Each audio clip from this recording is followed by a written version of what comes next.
Bismillahirrahmanirrahim. Assalamualaikum warahmatullahi wabarakatuh. Perkenalkan, nama saya Nida Aulia Ayuning dengan NIM 11920606067, mahasiswa pendidikan biologi semester 5 kelas B. Video ini untuk memenuhi salah satu tugas mata kuliah biokimia.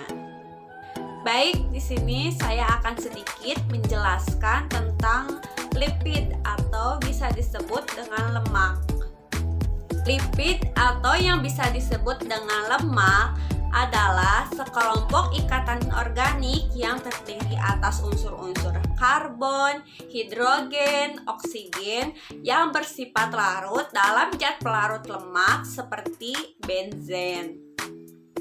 Nah, lemak yang mempunyai titik lebur tinggi bersifat padat pada suhu kamar, sedangkan lemak yang mempunyai titik lebur rendah bersifat cair pada suhu kamar. Lemak padat pada suhu kamar disebut gaji atau lemak, sedangkan lemak yang cair pada suhu kamar disebut minyak.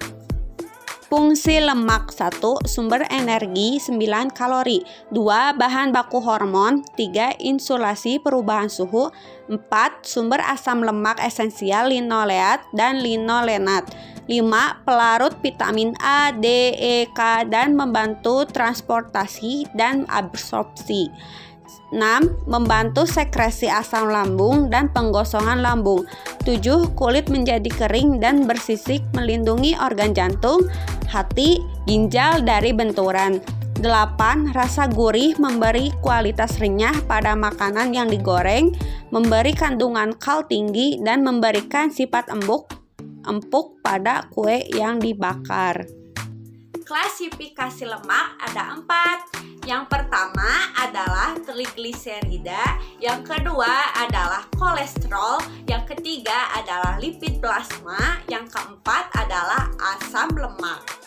Yang pertama adalah trigliserida.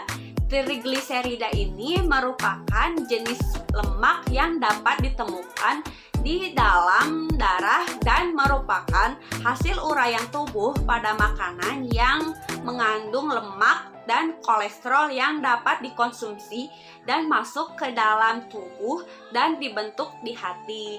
Bila 1 asam monogliserida, 2 asam digliserida. Nah, fungsi utamanya adalah sumber energi. Trigliserida ini dalam bentuk omikron yang berasal dari penyerapan usus setelah mengkonsumsi makanan berlemak.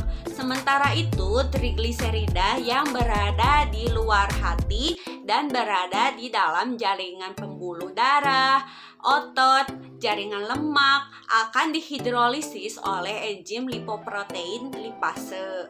Perbedaan antara kolesterol dan trigliserida: yang pertama adalah kolesterol akan disimpan dalam jaringan hati atau dinding pembuluh darah yang disebut trigliserida, sedangkan trigliserida akan disimpan dalam sel lemak bawah jaringan kulit yang disebut kolesterol.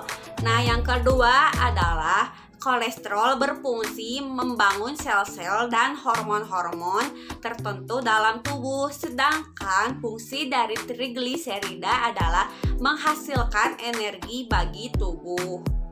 Yang kedua adalah kolesterol. Kolesterol ini jenis lemak yang paling dikenal. Terus komponen membran struktural sel dan sel otak maupun saraf.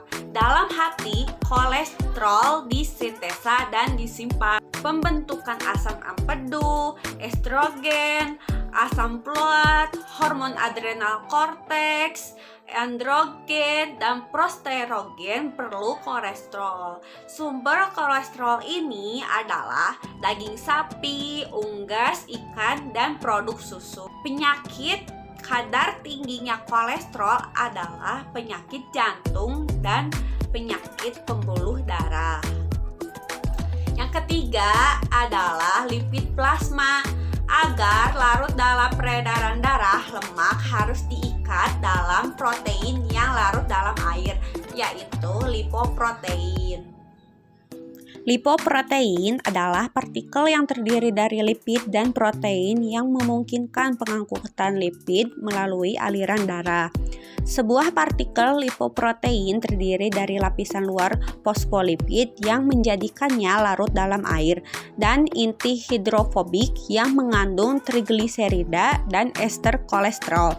Jenis-jenis lipoprotein dibedakan oleh protein permukaan mereka, apoprotein, ukuran dan jenis dan jumlah lemak yang dikandungnya. Jenis-jenis lipoprotein: 1. Kilomikron, 2. Very low density lipoprotein VLDL, 3. Intermediate density lipoprotein IDL, 4. Low density lipoprotein LDL, 5. High density lipoprotein HDL. Yang keempat adalah asam lemak. Asam lemak terbagi menjadi dua. Yang pertama adalah asam lemak jenuh, yang kedua adalah asam lemak tak jenuh. Lemak jenuh, lemak dan minyak. Non-esensial, padat pada suhu kamar, mentega, gaji, lemak. Butirat, kaporat, kaprilat, laurat, miristat, palmitat, stearat. Lemak tak jenuh, AL tak jenuh tunggal cairan, asam burat, oleat, palmitoleat pada hewani dan nabati, AL tak jenuh ganda, linoleat, linolenat, arakidonat, eicosapentaenoat, EVA, decosaheksanoat, DHA, minyak dari nabati, minyak jagung, minyak kedelai. Sebab-sebab kerusakan lemak. Yang pertama, penyerapan bau. Yang kedua, hidrolisis. Ketiga, oksidasi dan ketengikan. Cukup sekian dan terima kasih. Mohon maaf apabila banyak kesalahan. Semoga ilmunya bermanfaat. Wassalamualaikum warahmatullahi wabarakatuh.